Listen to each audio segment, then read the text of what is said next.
Hayigsoon maayong adlaw or maayong gabi. And gusto lang nako i-share ang pulong sa Ginoo sa imo karon. I know your life kanang puno na sa kanang burden or kanang kabugaton. And dili nimo kaya ma-release it because wala kay kanang maduulan nga mga tao nga tinuod nimo kasaligan.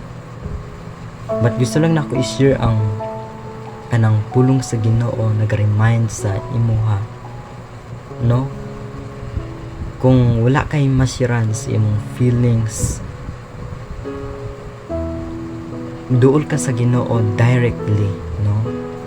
I know nga pinaagi sa imong kanang pagduol sa iya walay kawang. It because na siya kanunay magatabang sa imuha, na siya kanunay hatag sa imuha o kanang kalipay nga imong gipangayo.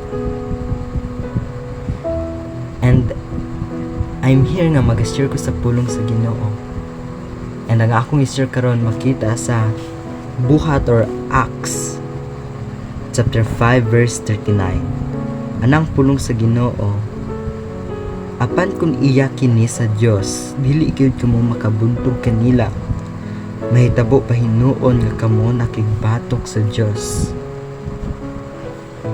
And kini nga verses emphasize diri kanang kung paano ginalutos or gina-persecute ang mga apostoles.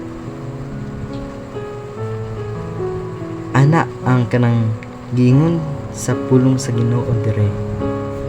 If ang mga tao nga gigamit sa Ginoo nga iya sa Dios, walay si bisan kinsa ang makalutos or kanang makasakit sa kadto nga mga tao, it because unsa na ang Ginoo magatabang sa ilaha. And unsa man ang pwede nato matun-an sa kini nga verses, if iya ta sa Ginoo, no? If ang atong kinabuhi i-offer nato sa Ginoo, and if natay ginabuhat nga ministry, mag-expect ta ang Ginoo magauban sa ato, no? Wala tay angay nga ikahadlok, it because God is with us, na ang Ginoo kanunay sa ato. And kini nga reminder nga verse, kung ato kini i-apply sa atong kinabuhi, dako kayo ni siya kanang kahimuan sa simple nga kanang pulong nga atong madunggan or mabasa, no? Dako kayo siya kanang impact sa ato sama sa Acts chapter 5 verse 39. Kini nga verses nag-remind sa ato kung naata sa Ginoo, nahasiya kanunay maga-assist or magatabang sa ato. Wala tay angay nga ikahadlok, it because naasiya kanunay magahatag og kanang mga gikinahanglan nato, dili lamang about sa physical needs but also spiritual needs, no?